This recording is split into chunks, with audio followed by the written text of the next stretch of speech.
Hello friends, कैसे हैं और आपका कैसा चल रहा है तैयारी। तो आज की इस क्लास में हम लोग देखेंगे रिलेशन जो कि एक छोटा सा टॉपिक है, 2 क्लास का है लेकिन इंपॉर्टेंट चैप्टर है। क्वेश्चन इससे आते हैं एग्जामिनेशन में और काफी आसानी तरीके से उसे बनाया जा सकता है। तो आज का क्लास और एक अगला क्लास, अगले 2 क्लास में हम लोग रिलेशन को देखेंगे, उसको सारा कॉन्सेप्ट को पढ़ेंगे। 2 क्लास सफिशिएंट होगा, इसके बाद हम एग्जामिनेशन का क्वेश्चन को सॉल्व कर सकते हैं। साथ के साथ हम आपको यहीं पे प्रीवियस ईयर के क्वेश्चन को भी सॉल्व कराएंगे। तो चलिए फिर आगे बढ़ते हैं, रिलेशन को खत्म करते हैं। छोटा चैप्टर है, पढ़ने में मजा आएगा। तो चलिए आगे बढ़ते हैं। तो रिलेशन स्टार्ट करने से पहले एक छोटा सा कॉन्सेप्ट है, वो है कार्टेशियन प्रोडक्ट ऑफ सेट।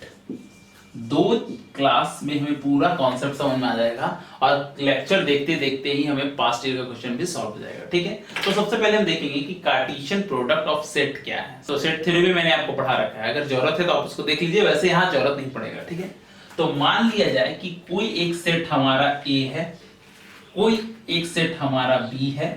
ठीक है, तो कार्टेशियन प्रोडक्ट को हम इस तरह से डिनोट करते हैं। कार्टेशियन प्रोडक्ट को हम किस तरह से डिनोट करते हैं? इस तरह से डिनोट करते हैं। ठीक है, अभी एक क्वेश्चन लेंगे, क्वेश्चन के सहारे ही हम लोग समझेंगे और समझ में आएगा। मान लिया जाए ए में जो हमारे पास सेट में 3 एलिमेंट है, 1 है, 2 है और 3 है। बी में हमारे पास 2 एलिमेंट है, 4 है और 5 है।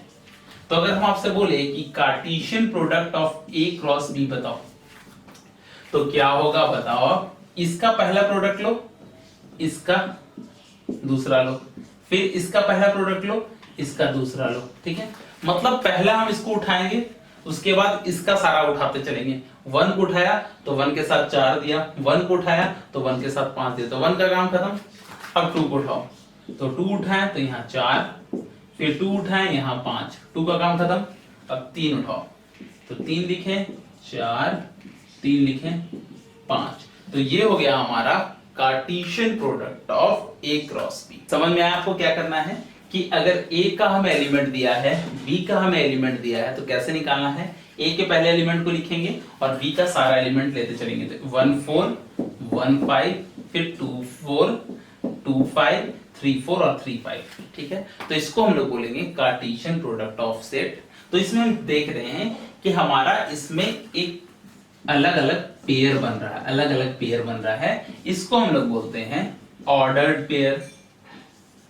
ठीक है, क्या कहते हैं? ऑर्डर्ड पेयर, जिसका पहला जो एलिमेंट होता है वो ए से आता है, दूसरा जो एलिमेंट है वो बी से आता है। ये चीज हम देख लिए। तो मान लिया जाए यहाँ पे अगर ए कॉमा बी होता, तो जो पहला एलिमेंट है वो कहां से आता है? ए से आता है। जो दूसरा एलिमेंट है वो कहां से आता है? बी से आता है। इस सिंबल को बोलते हैं बिलोंग्स टू। तो इस तरह की चीज मैंने आपको सेट थ्योरी में बड़े अच्छे से पढ़ाया। ठीक है, तो फिलहाल के लिए इसका मान के चलिए, इसको बोलते हैं बिलोंग्स टू, मतलब ये इसके अंदर बिलोंग करता है, उसके अंदर है। तो अभी तक हमने कार्टेशियन प्रोडक्ट में क्या समझा? सिंपल सा कॉन्सेप्ट था, ए का एलिमेंट दिया रहेगा, बी का एलिमेंट दिया रहेगा, कैसे निकालना है। ए का सारा एलिमेंट को लिखो, 1 लिखे, 1 को चुन लिया, 1 4 हो गया, 1 5 हो गया, फिर 2 को लिए तो 2 4 और 2 5 हो गया, फिर 3 को लिए तो 3 4 और 3 5 हो गया। ठीक है, तो कार्टेशियन प्रोडक्ट क्या हो गया? 2 सेट के बीच में निकाला जाता है, जिसमें से पहला वाला चीज इसमें बिलोंग करता है, दूसरा वाला चीज इसमें बिलोंग करता है। तो ये हो गया कार्टेशियन प्रोडक्ट ऑफ सेट। ये समझ में आया क्या चीज है?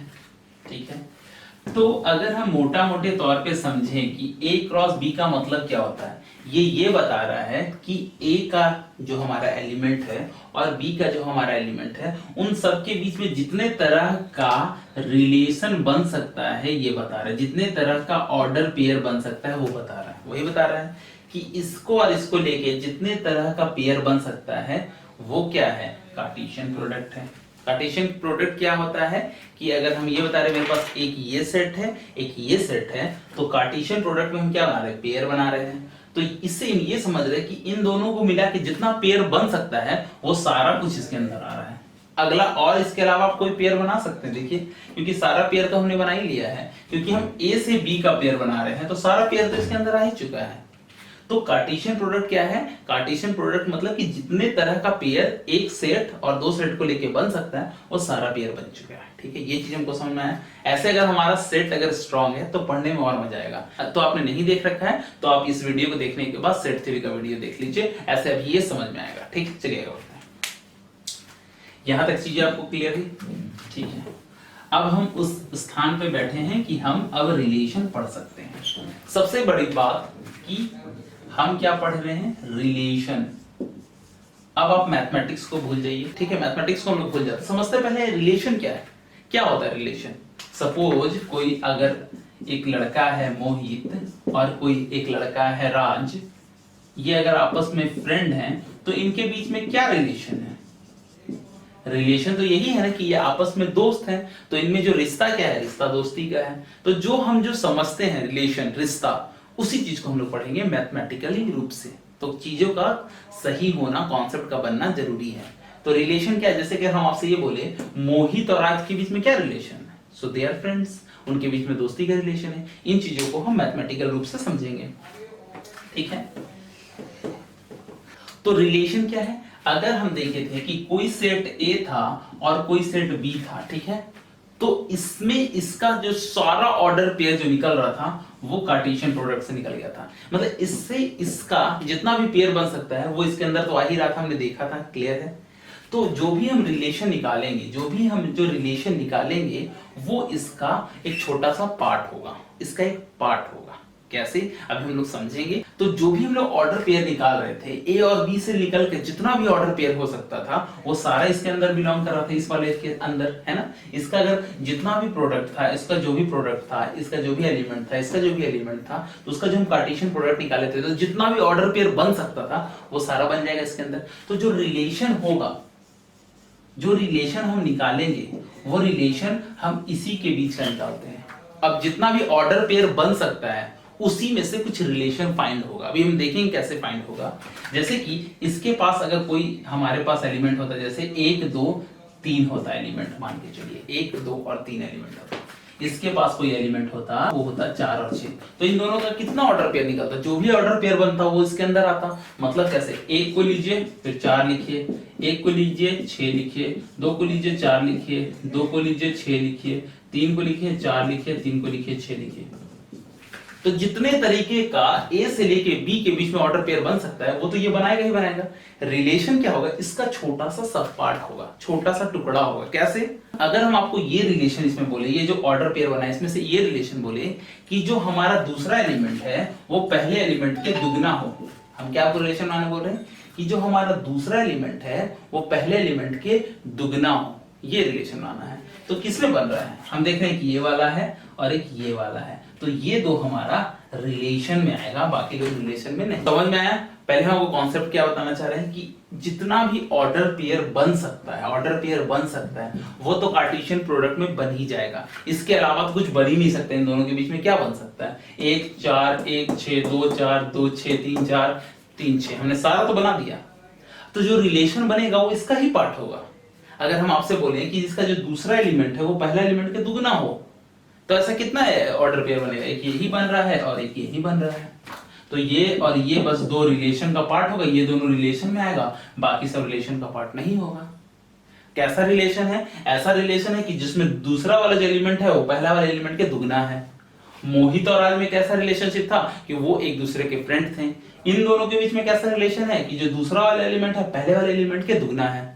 तो आपको कॉन्सेप्ट समझ में आना होगा। रिलेशन हमेशा हम कार्टेशियन प्रोडक्ट से ही निकालते हैं। कार्टेशियन प्रोडक्ट कहने का मतलब कि दो एलिमेंट में जितना भी ऑर्डर पेयर बनता है ये बना लेता है, तो इतना तो मैक्सिमम बनेगा। तो जो रिलेशन होगा वो इसका ही पार्ट होगा ना, हम इसी में चुनेंगे ना। तो रिलेशन आपको समझ में आया कैसे निकालना। रिलेशन कैसे निकलेगा, हमेशा ये दो चीज के बीच में निकलेगा, ये वाले दो चीज के बीच में निकलेगा, है ना। तो हम अगर आपसे एग्जांपल लिए कि भाई दूसरा एलिमेंट पहले एलिमेंट के दुगना हो, तो हम देख रहे हैं ये और ये रिलेशन में आ रहा है, बाकी लोग रिलेशन में नहीं आ रहा है। समझ में आया, कॉन्सेप्ट आपको समझ में आया। फिर हम लोग क्वेश्चन प्रैक्टिस करेंगे तो आपको सब कुछ समझ में आएगा। बस आप धैर्य से 2 वीडियो देखिए, आपका पूरा रिलेशन आपका कंप्लीट हो जाएगा। चलिए फिर हम लोग आगे बढ़ते हैं। अभी हम लोग कुछ क्वेश्चन करेंगे तो आपको अच्छे से समझ में आएगा, ठीक है। क्वेश्चन क्या कह रहा है पहले ये देखते हैं। क्वेश्चन ये कह रहा है ए में ये कितना है हमारा एलिमेंट, ये 4 एलिमेंट है। ए में कितना एलिमेंट है, ये हमारे पास 4 एलिमेंट है, क्लियर है। बी में हमारे पास कितना एलिमेंट है, ये 3 एलिमेंट है। हमें क्वेश्चन क्या कह रहा है कि then which of the following is relation from A to B. मतलब रिलेशन हमें बनाना है ए से बी के बीच में। क्या बनाना है, रिलेशन बनाना है हमें ए से बी के बीच में, ठीक है। तो बोल रहा है कि इनमें दिए गया कौन सा ऑप्शन सही है। क्वेश्चन क्या कह रहा है कि ए में इतने एलिमेंट हैं, बी में इतने एलिमेंट हैं, हमें रिलेशन बनाना है ए से बी में, तो दिए गए ऑप्शन में से कौन सा ऑप्शन सही हो सकता है।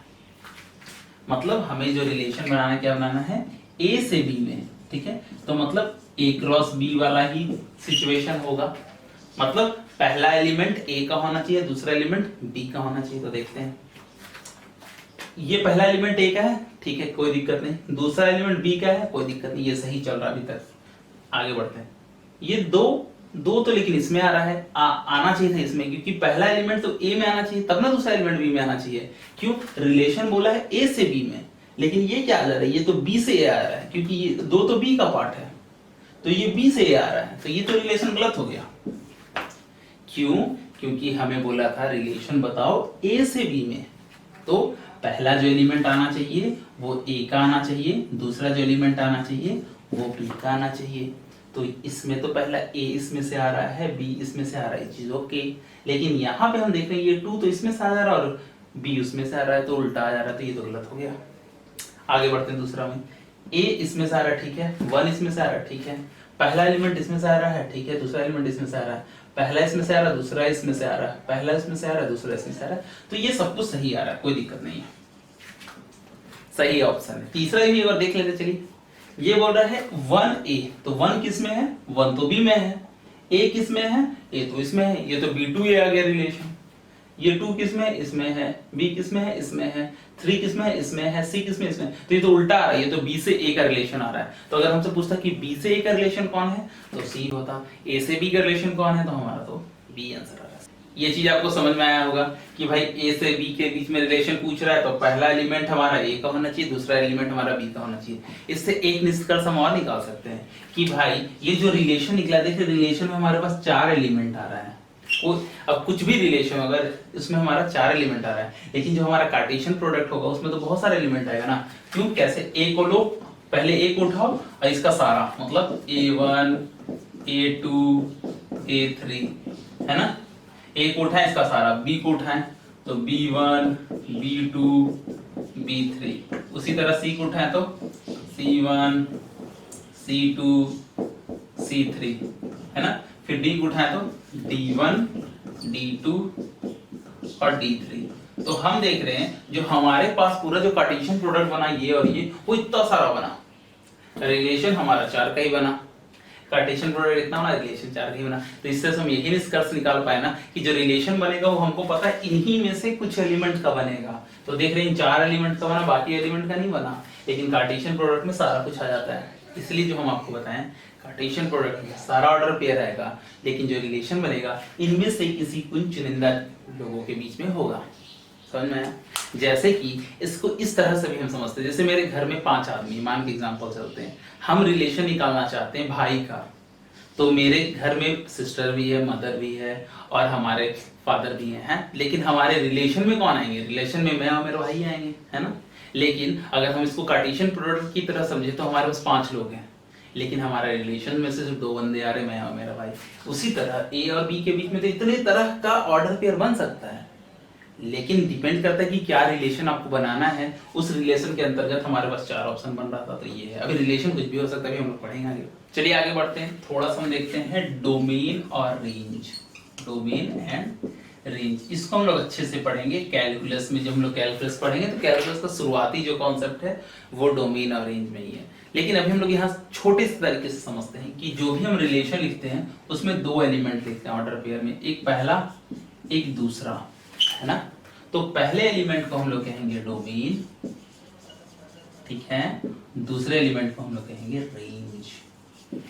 इतना बस हमको ध्यान रखना है कि जो भी हम ऑर्डर पेयर लिखते हैं, पहला एलिमेंट हमारा डोमेन होता है, दूसरा एलिमेंट हमारा रेंज होता है, ठीक है। अब हम देखेंगे अगला जो हमारा जो कॉन्सेप्ट है वो है inverse of relation. Inverse of relation क्या मतलब? जो अगर हम रिलेशन निकाल रहे हैं, अगर हम रिलेशन निकालना चाह रहे हैं ए से लेके बी के बीच में, हम रिलेशन निकालना चाह रहे हैं ए से लेके बी के बीच में, मतलब ए बी, तो इनवर्स ऑफ रिलेशन इसका उल्टा कैसे डिनोट करते हैं? इस तरह से, मतलब B से A में, तो क्या हो जाएगा, ये उल्टा हो जाएगा। बस इसी को हम कहते हैं इनवर्स ऑफ रिलेशन। समझ में आया? इनवर्स ऑफ रिलेशन कहने का मतलब हुआ कि हम अगर रिलेशन निकाल रहे थे A से लेके B में, तो इनवर्स ऑफ रिलेशन क्या मतलब हो गया, B से लेके A में। तो पहले वाले रिलेशन में A B लिखेंगे, तो दूसरे वाले रिलेशन में B A लिखेंगे। चलिए फिर आगे बढ़ते हैं। अगला जो हमारा कॉन्सेप्ट है वो है रिलेशन ऑन सेट। क्या है? Relation on set. इसका मतलब है खुद का खुद से ही रिलेशनशिप। जैसे कि अभी हमारे पास कोई एक एलिमेंट सेट A था, एक सेट B था, तो हम रिलेशन किसका निकाल रहे थे, A से लेके B का। मतलब जो हमारा रिलेशन था वो किसका सबसेट होगा, और रिलेशन जो सबसेट होता वो A क्रॉस B का, है ना। एक सबसेट कहने का मतलब आपको पता है, अगर आपने सेट पढ़ा है, सेट नहीं पढ़ा है तो उसका छोटा सा पार्ट, मतलब अगर A क्रॉस B में इतना सारा एलिमेंट आता है तो रिलेशन सबसेट में उसका कुछ टुकड़ा आएगा, ठीक है। तो हम जो रिलेशन जनरली निकाल रहे थे वो A से B के लिए निकाल रहे थे, मतलब R क्या होगा, सबसेट होगा A क्रॉस B का। लेकिन रिलेशन ऑन सेट का मतलब है खुद का खुद के साथ ही रिलेशनशिप, मतलब A का A के साथ ही रिलेशन निकालना है, ठीक है। तो जो इसमें रिलेशन होगा वो खुद का खुद से ही निकलेगा, मतलब ये इसका सबसेट होगा। खुद का खुद से ही रिलेशनशिप निकालना, ये कैसा है, A का B से रिलेशनशिप निकाला है, तो मतलब पहला एलिमेंट इसका, दूसरा एलिमेंट इसका। इसमें क्या है, खुद का खुद के साथ ही रिलेशन निकालना है। जैसे कि A में मान लो एलिमेंट है आपका A और 1, तो खुद का खुद के साथ ही रिलेशन बनाना है। तो कितना हो गया, A1, और खुद का खुद के साथ ही बनाना है A1, तो क्या हो जाएगा, पहला एलिमेंट A को ले लियो, फिर इसका दोनों लिखेंगे A को लिखे हैं तो A1, फिर 1 लो तो 1A और 1 1। तो समझ में आ रहा होगा कि आपको हम क्या कहना क्या चाह रहे हैं, मतलब खुद का खुद के साथ ही रिलेशनशिप। समझ में आया? चलिए फिर हम लोग आगे बढ़ते हैं और टाइप ऑफ रिलेशन देखते हैं। टाइप ऑफ रिलेशन, रिलेशन की कितने टाइप हैं, ठीक है। अभी तक हमने रिलेशन देखा था, अब हमें देखना है कि टाइप ऑफ रिलेशन क्या होता है। सबसे पहला है वो है वॉइड रिलेशन। क्या है, क्या रिलेशन हमारा, वॉइड रिलेशन। तो जिन्होंने सेट 3 पढ़ा होगा उनको तो पता ही होगा। तो वॉइड रिलेशन क्या हो गया, तो वॉइड रिलेशन क्या होगा, जिन्होंने पढ़ा है सेट 3 उसको पता होगा वॉइड का मतलब क्या है, जिन्होंने नहीं पता है तो चलिए फिर आगे बढ़ते हैं। सबसे पहले देखते हैं वॉइड रिलेशन। वॉइड रिलेशन क्या होता है, जिन्होंने सेट 3 पढ़ा है उन्हें पता है, जिन्होंने नहीं पढ़ा है वो समझे। वॉइड रिलेशन का मतलब हो गया इम्प्टी। वॉइड का मतलब हो गया इम्प्टी, मतलब खाली। अब हम अच्छे समझेंगे रियल एग्जांपल से। मान लीजिए कि घर में हमारे पास 5 बंदे हैं। क्या है, मदर है, फादर है, ब्रदर है, ठीक है, और सिस्टर है, ठीक है। मान लीजिए मदर है, फादर है, ब्रदर है और सिस्टर है, ये कोई हमारा सेट है, ऐसा मान के चलते हैं। हमें 2 बंदे लेना है, ठीक है, और ऐसा रिलेशन बनाना है कि वो आपस में दोनों ब्रदर हों। हमें क्या लेना है, ऐसा रिलेशन बनाना है जो कि आपस में दोनों ब्रदर हो। तो क्या हम ऐसा रिलेशन बना पाएंगे, ऐसा कोई 2 बंदा ले पाएंगे जो आपस में दोनों भाई हों? तो ऐसा तो है ही नहीं, कोई नहीं है। तो इस तरह का रिलेशन क्या हो जाएगा, इस तरह का रिलेशन को हम लोग बोलेंगे वॉइड रिलेशन, एम्प्टी रिलेशन। लेकिन अगर उसी फैमिली में 2 लड़के होते हैं, एक मदर होती, एक फादर होती, एक ब्रदर जिसका नाम मान लीजिए आकाश होता, एक ब्रदर जिसका नाम मान लीजिए राज होता।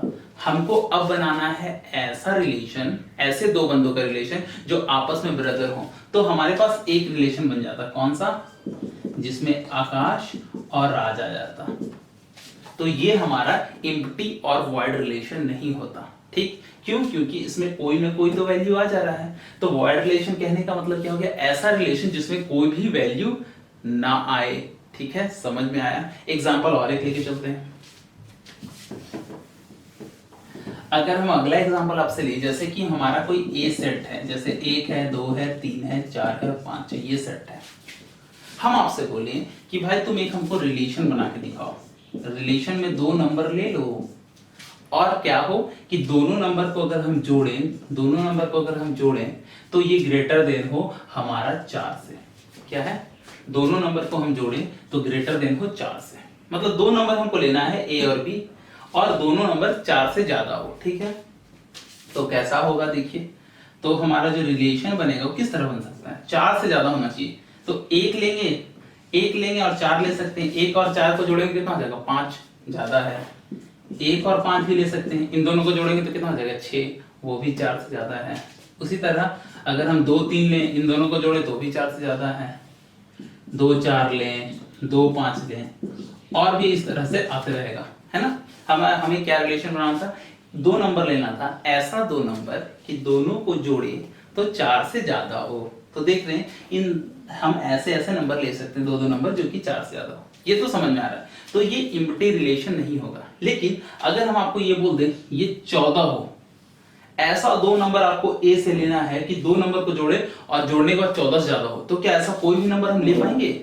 हम देखिए ना, 4 और 5 को भी जोड़ेंगे आपस में तो 9 ही होता है। 4 से ज्यादा तो कोई रिलेशन बन ही नहीं पाएगा, 14 तो कभी आ ही नहीं पाएगा, 14 से ज्यादा कभी आ पाएगा? नहीं आ पाएगा। तो इस तरह का रिलेशन में कोई भी एलिमेंट नहीं आएगा, इस तरह खाली रहेगा।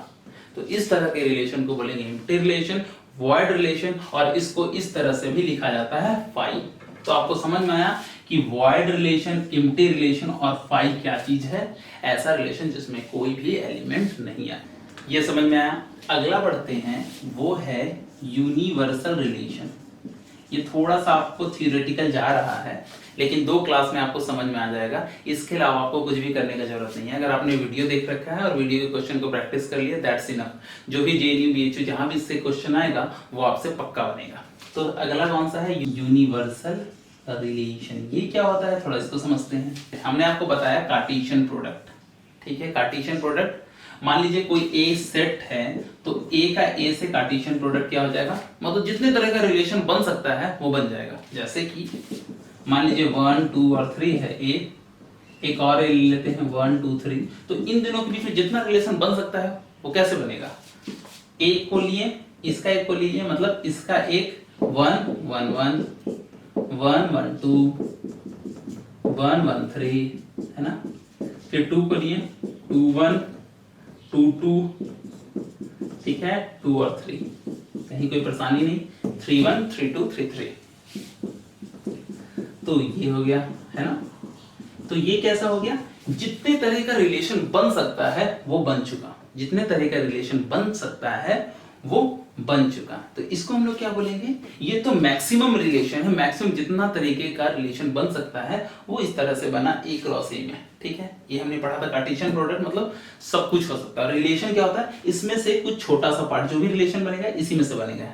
फिर एग्जांपल लेते हैं, मान लीजिए रिलेशन हमको ऐसा बनाना है, ऐसा 2 नंबर चुनना है जिसमें से पहला नंबर जो हो वो दूसरा नंबर में एक जोड़े तो आ जाए, मतलब इससे एक ये ज्यादा हो। देख रहे हैं a equal to b plus 1, मतलब कि जो हमारा दूसरा नंबर हो वो पहला नंबर से एक ज्यादा हो। तो अगर हम रिलेशन बनाएं तो कैसे बनेगा? इससे उठाएं तो कौन सा हो सकता है? जैसे ये 2 1, कौन हो सकता है? उसके बाद 3 2, तो ये 2 रिलेशन बना। कैसे? हमने रिलेशन कैसे बनाया था? हमने रिलेशन ऐसा बनाया था कि जो पहला नंबर हो उसमें दूसरे नंबर में एक जोड़े तो पहला नंबर बन जाए, तो एक में एक जोड़ेंगे तो 2 बन जाएगा, 2 में एक जोड़ेंगे तो 3 बन जाएगा। तो ये रहा रिलेशन। रिलेशन क्या हो गया? इसका छोटा सा पार्ट। कार्टेशियन प्रोडक्ट क्या हो गया कि सबका सबके साथ रिलेशन बना दिए। समझ में आया? पर ऐसा रिलेशन जिसमें relation is equal to Cartesian product हो जाए, मतलब ये जो कार्टेशियन प्रोडक्ट निकाले और यही रिलेशन हो जाए, पूरा का पूरा आ जाए, तो उसको हम लोग बोलेंगे यूनिवर्सल रिलेशन।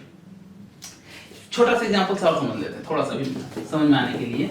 अगर आपका बैकग्राउंड, थियोरेटिकल बैकग्राउंड समझ में आ गया तो सबको समझ आ जाएगा। एग्जांपल लेते हैं, जैसे कि मेरे मान लीजिए एक परिवार है, फैमिली है, ठीक है। फैमिली में 4 बंदे हैं, मदर हैं, फादर हैं और 2 लड़के हैं। कौन सा? अभी जो हमने लिया था आकाश, और एक मान लीजिए राज, और एक लड़की है जिसका नाम मान लेते हैं हम श्वेता है, ठीक है। ये लड़की है, फीमेल है। तो ये मदर, फादर, आकाश, राज और श्वेता है। हम आपको बोले ब्रदर का तुम रिलेशन बनाओ, ऐसे 2 बंदे लेने हैं जो आपस में ब्रदर हो, तो तुम कैसा रिलेशन बनाओगे बताओ? आकाश और राज लोगे, तो ये आपस में ब्रदर है, तो ये तो रिलेशन है? बिल्कुल है एक रिलेशन। हम आपको अगर ये बोले कि ऐसे 2 बंदे लो जो आपस में रिलेटिव हो, ऐसे 2 बंदे लेने हैं जो आपस में परिवार हो, तो मतलब इसमें इसका हर बंदा आपस में तो परिवार ही है, तो कैसा रिलेशन बनेगा? ऐसा रिलेशन बनेगा जिसमें सारा ही आ जाएगा। तो इस तरह के रिलेशन को बोलेंगे यूनिवर्सल रिलेशन। ऐसा रिलेशन जिसमें जो हम कार्टेशियन प्रोडक्ट निकालते हैं कार्टेशियन प्रोडक्ट क्या करता है, ये दो सेट के बीच में जितना भी रिलेशन निकलता है, जितना भी दो सेट के बीच में जितना भी कॉम्बिनेशन बन सकता है उसको ये बनाता है।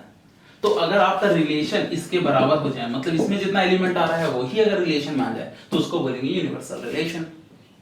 एग्जाम्पल के लिए हमने क्या लिया कि जैसे मान लीजिए घर में 5 बंदे हैं, मदर फादर, 2 ब्रदर और 1 सिस्टर, तो सिर्फ हम ब्रदर का रिलेशन बनाने के लिए बोलेंगे तो सिर्फ ये दोनों आएगा। लेकिन हम आपको ये बोले 2 बंदे लो आपस में परिवार हो, आपस में वो रिलेटिव हो, तो जितना भी कॉम्बिनेशन बन सकता है वो बन जाएगा। आप चाहे एम और एस ले लीजिए, एफ और एस ले लीजिए, ए और आर ले लीजिए, जो भी ले लीजिए, तो इस तरह रिलेशन को बोलेंगे यूनिवर्सल रिलेशन। चलिए फिर हम लोग आगे बढ़ते हैं। अगला जो हमारा कॉन्सेप्ट है वो है आइडेंटिटी रिलेशन। आइडेंटिटी रिलेशन क्या कहते हैं हम लोग, आइडेंटिटी रिलेशन। ये क्या होता है अभी हम समझते हैं एग्जांपल के थ्रू।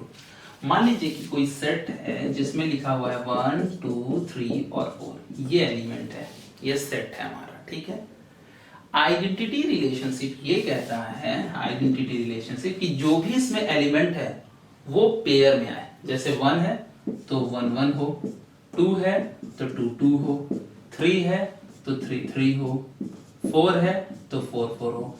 इस रिलेशन को हम बोलेंगे आइडेंटिटी रिलेशन। क्या मतलब समझे हम, कि जो भी इसमें एलिमेंट हो वो इसमें पेयर में आए, सो उसको हम बोलेंगे आइडेंटिटी रिलेशन। अगर हमारे यहाँ पे पास 5 होता तो यहाँ भी 5 5 होना चाहिए था, तो इसको हम लोग बोलेंगे आइडेंटिटी रिलेशन। लेकिन सपोज हमारा यहाँ 5 1 2 3 4 है, अगर इसमें से ये 2 है और इस रिलेशन में मान लीजिए ये 2 2 वाला नहीं रहता, तो क्या ये आइडेंटिटी रिलेशन होता? ये नहीं होता। कारण क्यों नहीं होता? क्योंकि इसमें 2 आ रहा है लेकिन यहाँ 2 2 नहीं है। तो सिंपल सा फंडा है कि जो भी एलिमेंट हमको ऊपर दिख रहा है उसका पेयर हमको नीचे दिखना चाहिए, लेकिन यहाँ 2 था, यहाँ 2 2 नहीं था, इसलिए ये आइडेंटिटी रिलेशन नहीं है। तो सारा एलिमेंट हमें होना चाहिए, ठीक है। ये चीज हमको समझ में आया। आइडेंटिटी रिलेशन ये भी कहता है कि जो हमारे पास एलिमेंट है वो तो सारा हो, लेकिन इसके अलावा कुछ नहीं हो।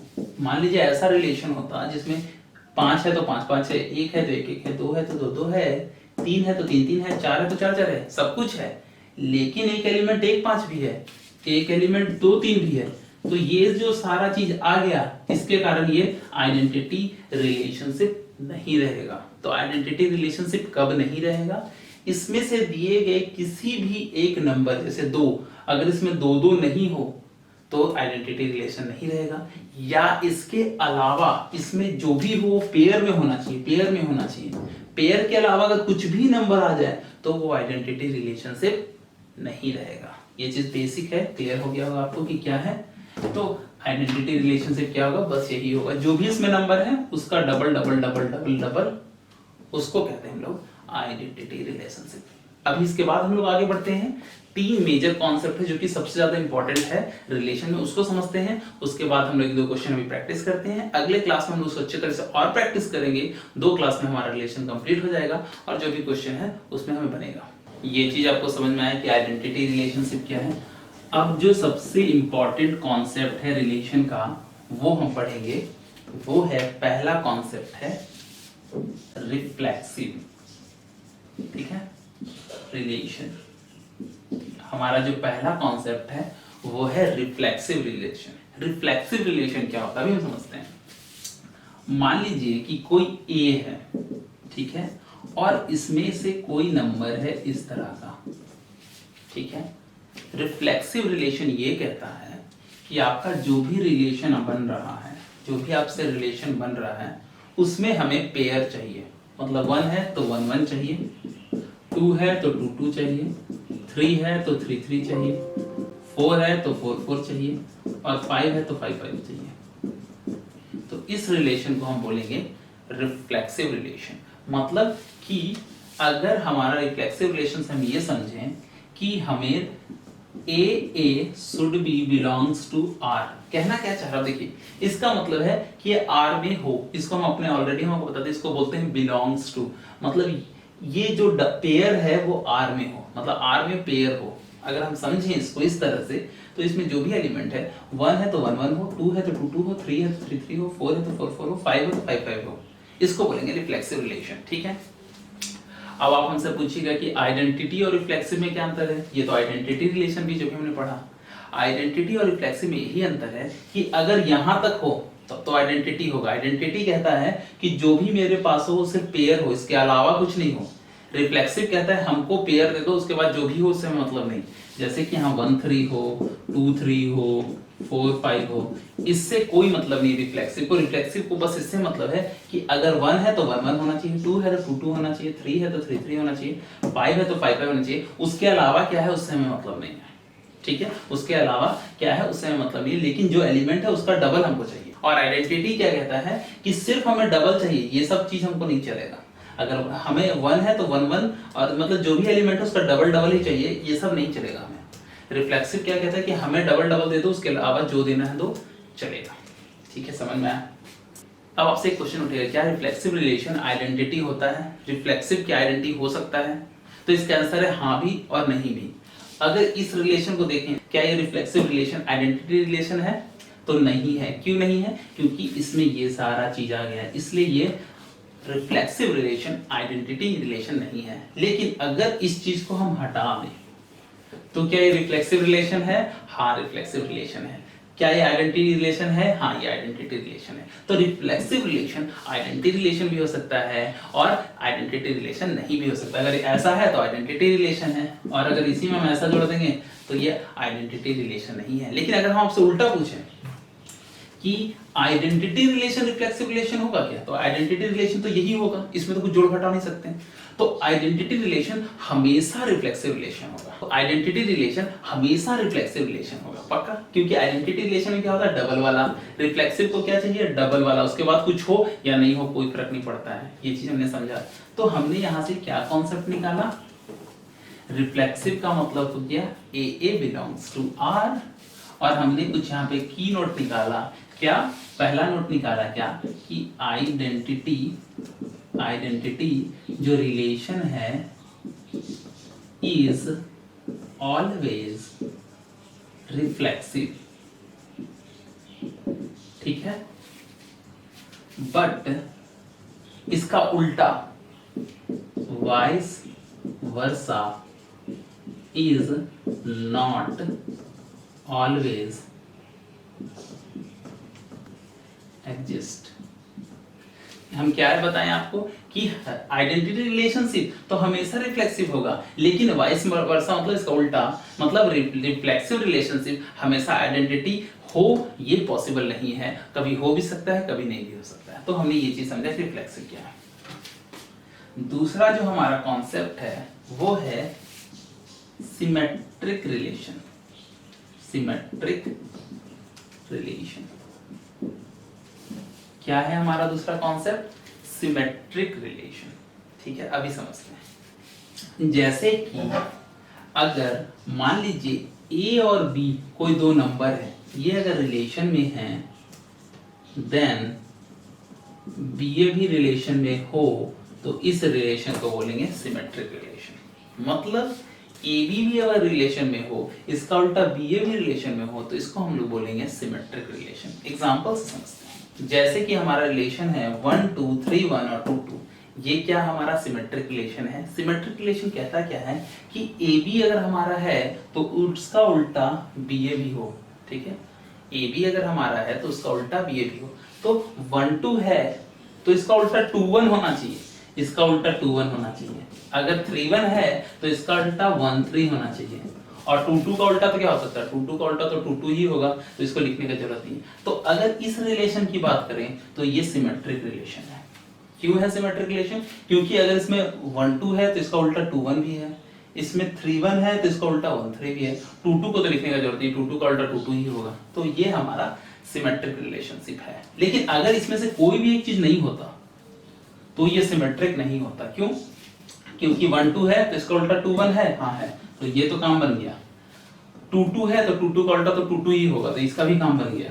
लेकिन 3 1 है तो इसका उल्टा 1 3 होना चाहिए, जो कि नहीं है, तो ये सिमेट्रिक नहीं होगा। और अगर सिमेट्रिक नहीं होगा तो इसको क्या बोलेंगे, तब हम इसको बोलेंगे anti symmetric relation. Anti symmetric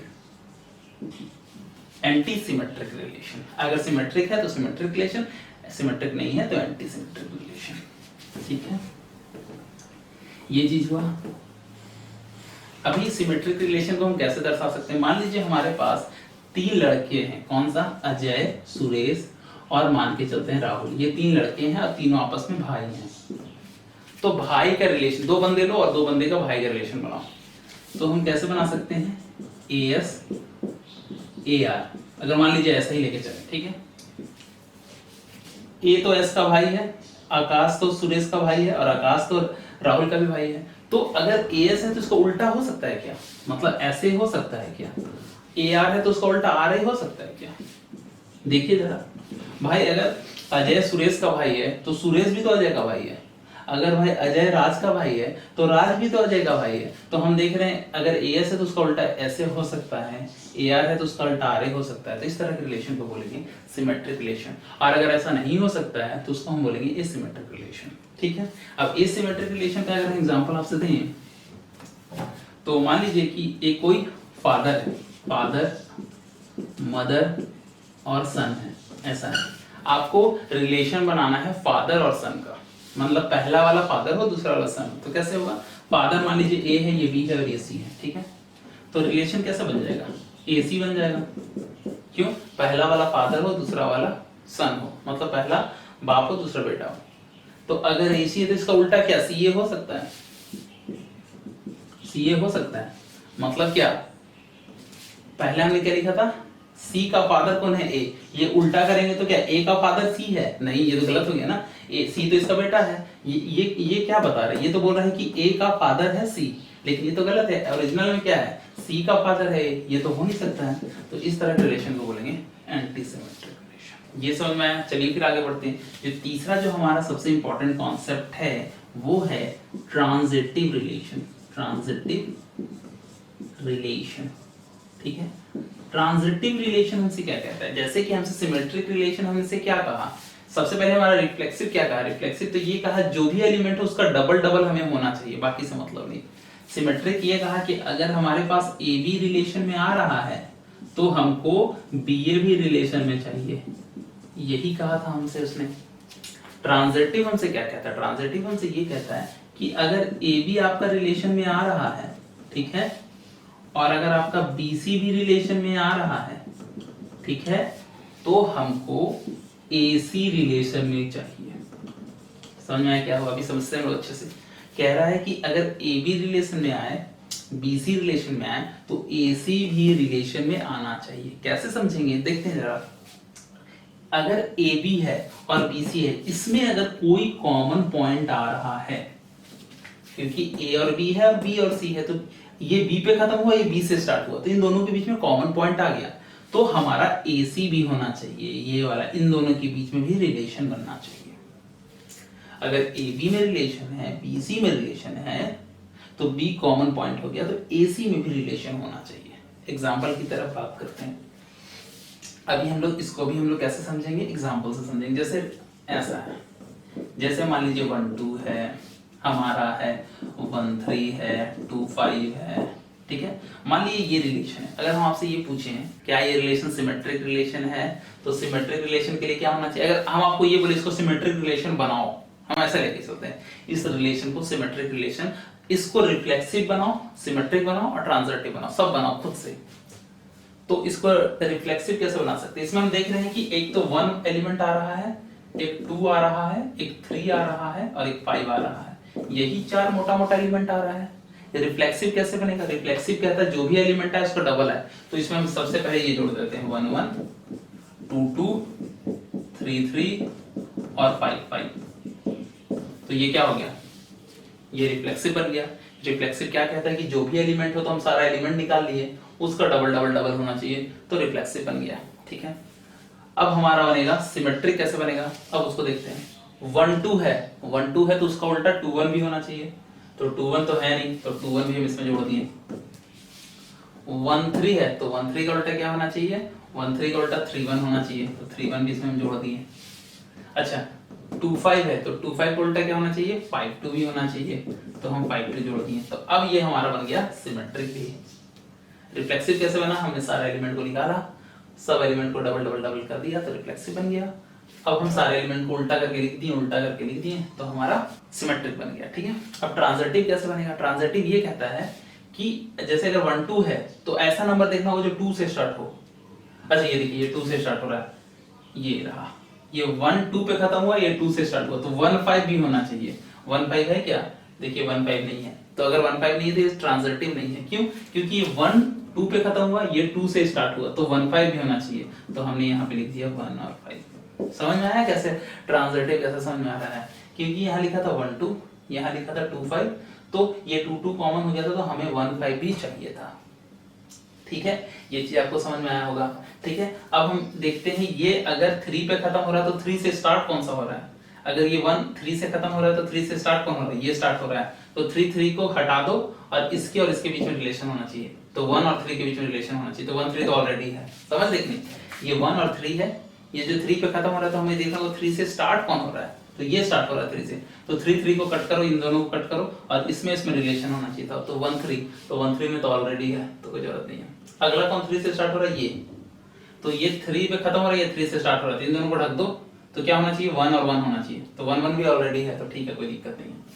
और कोई 3 से स्टार्ट हो रहा है और कोई 3 से स्टार्ट नहीं हो रहा है, तो इसके लिए तो काम बन गया। तो इस तरह से हमें देखना है, बाकी भी हम लोग और बनाएंगे तो आपको समझ में आएगा। तो मोटा मोटा आपको चीज समझ में आएगी कैसे करना है, मोटा मोटा भी हमने जो पढ़ा है अभी आपको, हमने अच्छे से और भी रिवीजन करेंगे, लेकिन अभी के लिए हमने ये पढ़ा कि अगर 1 2 रिलेशन में हो और 2 5 रिलेशन में हो तो ट्रांजिटिव ये कहता है कि 1 और 5 के रिलेशन में हो, इसको बोलते हैं ट्रांजिटिव रिलेशनशिप। ठीक है, एग्जांपल के लिए अगर हम इस पे बात करें तो ये क्या कह रहा था, थ्योरी आप लिख लीजिए कि ए बी रिलेशन में हो, बी सी रिलेशन में हो, तो ए सी रिलेशन में होना चाहिए।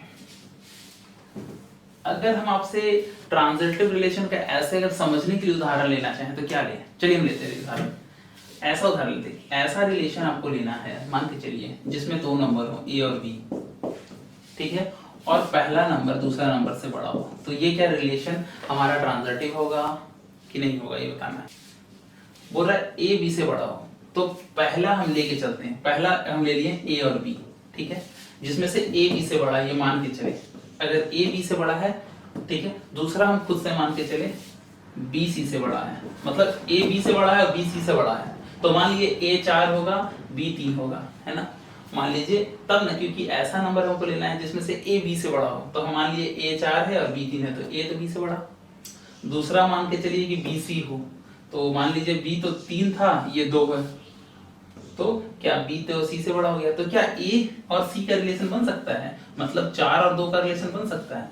हाँ, बन ही सकता है, क्योंकि 4 तो 2 से भी बड़ा होगा, तो ये जो रिलेशन है ये है ट्रांजिटिव रिलेशन। कैसे समझे हम? हमें दिया गया था कि कोई 2 नंबर ले लो ऐसा कि पहला नंबर दूसरे नंबर से बड़ा हो, ऐसे 2 नंबर आपको लेना है, तो हम अपने तरीके से एग्जांपल ले लिए, जैसे कि सपोज हमने एक एग्जांपल ले लिया 4 और 3, हमको पता है कि जो पहला नंबर दूसरे नंबर से बड़ा है इसको सेटिस्फाई कर रहा है। दूसरा नंबर ले लिया 3 से स्टार्ट होने वाला, 3 और 2, हाँ ये 3 इससे बड़ा है, तो क्या इन दोनों को अगर हम हटा दें तो 4 और 2 के बीच में रिलेशन बन सकता है? तो बन तो रहा ही है। इस तरह के रिलेशन को बोलेंगे ट्रांजिटिव रिलेशन। समझ में आया? तो ये जो 3 मोटा कॉन्सेप्ट है, ऐसा रिलेशन जिसमें ये तीनों चीज मिले, ये तीनों का तीनों चीज मिले, तो उस रिलेशन को बोलेंगे हम लोग इक्विवेलेंस रिलेशन। इक्विवेलेंस रिलेशन, तो इक्विवेलेंस रिलेशन कौन सा रिलेशन हुआ? जिसमें रिफ्लेक्सिव भी सेटिस्फाई हो बनता हो, सिमेट्रिक भी हो रिलेशन और ट्रांजिटिव भी हो। अगर ऐसा है तीनों मिल रहा है तो उसको बोलेंगे इक्विवेलेंस रिलेशन। तो हमारा मोटा मोटा जो थियोरेटिकल कॉन्सेप्ट है यहाँ पे भी कंप्लीट होगा। अभी हम लोग कुछ पास्ट ईयर का क्वेश्चन देखते हैं, अगले क्लास में हम लोग इसको और प्रैक्टिस करेंगे, उसके बाद आपका ये चैप्टर कंप्लीट हो जाएगा, और जहां भी इससे रिलेटेड एग्जामिनेशन हमें क्वेश्चन आए तो आप आराम से इसको डील कर सकते हैं। चलिए फिर आगे बढ़ते हैं। तो ये हमारा क्वेश्चन है जेएनयू 2015 का, ठीक है, जेएनयू 2015 का क्वेश्चन है, इसको बनाते हैं। क्वेश्चन ये कह रहा है कि ये रिलेशन दिया गया है, यहाँ से लेके यहाँ तक रिलेशन दिया गया है, किस सेट पे दिया गया है? तो 1 2 3 पे है। तो क्या ये रिफ्लेक्सिव है, नॉट सिमेट्रिक है, रिफ्लेक्सिव है बट नॉट ट्रांजिटिव है, सिमेट्रिक है, ट्रांजिटिव है, या नॉन ऑफ दीज है, ये बताना है। समझते हैं। पहले हमारा एलिमेंट में क्या है 1 2 3, रिफ्लेक्सिव के लिए क्या होना चाहिए 1 है तो 1 1 होना चाहिए तो दिख रहा है, 2 है तो 2 2 होना चाहिए दिख रहा है, 3 है तो 3 3 होना चाहिए दिख रहा है। रिफ्लेक्सिव का क्या मतलब है कि 1 है तो 1 1, 2 है तो 2 2 और 3 है तो 3 3 होना चाहिए। तो ये तो हमें दिख रहा है, तो इसके आधार पे हम ये कह सकते हैं कि ये रिलेशन तो रिफ्लेक्सिव है, मतलब इन दोनों में से कोई आंसर सही है, या तो ये सही है या तो ये सही है, क्योंकि इन दोनों में रिफ्लेक्सिव की बातें हो रही हैं। अब चलते हैं सिमेट्रिक में। सिमेट्रिक क्या कहता है कि अगर 1 2 है तो इसका उल्टा क्या होना चाहिए 2 और 1 भी होना चाहिए। तो 2 1 है क्या, 2 1 तो कहीं दिख ही नहीं रहा है। 1 2 है तो इसका उल्टा 2 1 तो कहीं दिख ही नहीं रहा है। 2 3 है तो इसका उल्टा 3 और 2 कहीं दिख ही नहीं रहा है। और 1 3 है तो इसका उल्टा 3 और 1 तो कहीं दिख ही नहीं रहा है। तो ये नॉट सिमेट्रिक होगा। तो इसके हिसाब से हमारा आंसर पहला है। क्यों? क्योंकि ये रिफ्लेक्सिव तो दिख रहा है लेकिन सिमेट्रिक नहीं दिख रहा है। क्यों? क्योंकि 1 2 तो है लेकिन 2 1 नहीं है। चलिए फिर आगे बढ़ते हैं, एक क्वेश्चन और देखते हैं हम लोग 2018 का आया हुआ जेएनयू का। चलिए फिर आगे बढ़ते हैं, ये है जेएनयू 2018 का क्वेश्चन। ठीक है, ये क्वेश्चन हमसे ये कह रहा है, पहले हम लोग क्वेश्चन समझते हैं। ठीक है, क्वेश्चन ये बोल रहा है कि x और y दो नंबर लेना है, और x कहां से लेना है n से, y कहां से लेना है n से। इसका मतलब होता है कि y n का पार्ट है, y n का पार्ट है। हम बता चुके हैं बिलोंग्स टू का मतलब क्या होता है कि उसका पार्ट है। x और y हमको दो नंबर ले लेना है। x कहां से लेना है n से, और n का वैल्यू है ये, इन दसों में से कोई लेना है।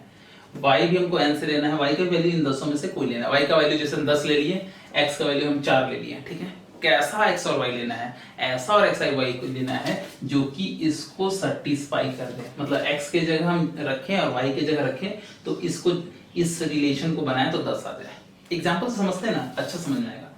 जैसे कि r इक्वल टू, मान लीजिए x के जगह हम 8 ले लेते हैं। ठीक है, x के जगह हम 8 ले लेते हैं, मतलब x के जगह मैंने 8 ले लिया तो 8 इंटू 2 इंटू y की जगह सपोज हम 1 ले लेते हैं तो क्या 10 होगा। देखिए तो 2 को 1 से गुना करेंगे 2, और 2 में 8 जोड़ेंगे तो कितना होगा 10। हाँ, तो इसको सेटिस्फाई करना चाहिए। तो 8 और 1 रिलेशन का पार्ट है। कैसा x और y में कैसा रिलेशन है, x और y में ऐसा रिलेशन है कि x में y को दुगना करके जोड़ेंगे तो 10 आ जाएगा। ये क्वेश्चन क्या बोला कि आपको x और y कहां से लेना है, n से लेना है। n क्या है, 1 से लेके 10 का नंबर, आप जो चाहे ले सकें, लेकिन कैसा रिलेशन बनाना है, ऐसा रिलेशन बनाना है कि x में y को दुगना करके जोड़े तो 10 हो जाए। तो हम देख रहे हैं कि भाई x के जगह हम 8 रख लें, y की जगह हम 1 रख लें, तो 2 इंटू 1 2 और प्लस 8 से जोड़े तो 10 आ रहा है। ठीक है, क्लियर है। तो अब हम समझे कि अगर सिमेट्रिक के लिए समझे, 1 और 8 अगर रिलेशन में है जो कि इसको 10 ला रहा है तो इसका उल्टा भी होना चाहिए, मतलब 1 और 8 भी होना चाहिए। तो अब हम देखेंगे x के जगह हम 1 रखें और y की जगह 8 रखें तो क्या रिलेशन बन रहा है, 10 आ रहा है। देखते हैं, तो x के जगह 1 रखो 1, y की जगह कितना रखो 8, तो कितना आ गया 8 2 ना 16 और 1 17 आ गया। 10 कहाँ आ रहा है, 10 तो नहीं आ रहा है। तो इस हिसाब से 8 और 1 तो रिलेशन का पार्ट है, लेकिन 1 और 8 तो रिलेशन का पार्ट नहीं है, तो ये तो सिमेट्रिक नहीं हुआ। तो ये कैसा आंसर बन गया, ये हो गया एंटी सिमेट्रिक। क्यों एंटी सिमेट्रिक हुआ, क्योंकि हमें x और y को इस तरह सेटिस्फाई करना था। x की जगह हम 8 रखे थे, y की जगह हमने 1 रखा तो 10 हो गया। जरूरी नहीं कि आप यही रखें, आप कुछ भी रख सकते हैं। सपोज हम x की जगह 6 रख लिए, x की जगह 6 रख लिए, तो 6 में कितना जोड़ेंगे तो 10 आएगा, 6 में 4 जोड़ेंगे तो 10 आएगा। तो y का वैल्यू हमको 2 रखना होगा, 2 इंटू 2। तब देख रहे हैं 2 दूना 4 और 6 जोड़े तो कितना हो गया 10। तो मतलब हम देख रहे हैं कि हमारा 6 और 2 भी हमारा रिलेशन का पार्ट है। क्यों? क्योंकि x की जगह हम 6 रखें और y की जगह 2 रखें तो 6 में से y को दुगना करके जोड़ेंगे तो 10 आ रहा है। क्या इसको उल्टा भी सेटिस्फाई कर रहा है? अगर ये सिमेट्रिक होगा तो इसको उल्टा भी होना चाहिए, 2 6 भी होना चाहिए। तो रखिए x की जगह आपको 2 रखना है और y की जगह 6 रखना है, तो कितना हो गया 6 दूनी 12 और ये 14, 10 कहाँ आ रहा है, नहीं आ रहा है। तो ये तो रिलेशन का पार्ट नहीं है, सिर्फ यही रिलेशन का पार्ट है, और ये है और ये नहीं है, तो सिमेट्रिक तो नहीं होगा। तो ये हो गया एंटी सिमेट्रिक। समझ में आया आपको? तो कॉन्सेप्ट कोई भी कठिन और आसान नहीं है, बशर्ते कि हम उसको कितने अच्छी तरीके से समझते हैं। हम हमेशा अपने बच्चों को या फिर जो भी हमें सुन रहे हैं उनको हमेशा राय देना चाहते हैं, आप जल्दबाजी मत कीजिए। आप कक्षा 11वीं-12वीं से चलिए, अब वहां से पढ़िए, उसके बाद जरूर आप आईआईटी लेवल के कॉन्सेप्ट को पढ़िए, लेकिन आप जड़ बनाते हुए चलिए। अगर आपको 11वीं-12वीं में भी दिक्कत हो रही है तो आप छठा से स्टार्ट कीजिए, 9वां से स्टार्ट कीजिए, 10वां से स्टार्ट कीजिए। अपने आप को पहचानिए कि हमें कहाँ पे जरूरत है मेहनत करने का। जितना आप मेहनत करेंगे उतना बेनिफिट होगा। जल्दबाजी में नहीं करना है, हम धीरे धीरे ही चलेंगे। हम जरूरी नहीं है कि एक दिन में 100 क्वेश्चन बनाएं, हम दिन में 25 क्वेश्चन बनाएंगे, 20 क्वेश्चन बनाएंगे, लेकिन जड़ को मजबूत करते हुए चलेंगे। कंपटीशन का दौर हो गया है, एमसीए का अच्छा कैरियर है, आप जरूर अच्छे से अच्छे तैयारी कीजिए, इंस्टीट्यूट से जरूर जुड़िए, आप किसी भी अच्छे इंस्टीट्यूट में जुड़िए और तैयारी स्टार्ट कीजिए। हमसे अगर जुड़ना है, अगर यहाँ पढ़ना है, तो अभी हाल में ही मैंने अपना नया बैच स्टार्ट किया है। अपना कॉन्टैक्ट नंबर और रजिस्ट्रेशन फॉर्म हम डिस्क्रिप्शन में डाल दिए हैं, आपको बस रजिस्ट्रेशन फॉर्म को भर देना है, इधर से कॉल चला जाएगा, या आप कांटेक्ट करके भी डायरेक्टली एडमिशन ले सकते हैं। कांटेक्ट नंबर भी डिस्क्रिप्शन बॉक्स में दिया गया है, बाकी आप ज्वाइन करके तैयारी स्टार्ट कर सकते हैं। मेहनत बस आपको करना है, कोई सा भी इंस्टीट्यूट आपको बस सपोर्ट करेगा, रास्ता दिखाएगा, डिसिप्लिन मेंटेन कराएगा। मेहनत करने के लिए रेडी हो जाइए, इंस्टीट्यूट ज्वाइन कीजिए, एग्जाम जरूर निकलेगा। कोई सा भी कंफ्यूजन, किसी भी राय मशवरा की जरूरत हो आप कमेंट करके बताइए, जरूर आंसर देंगे। मिलते हैं अगले पार्ट में।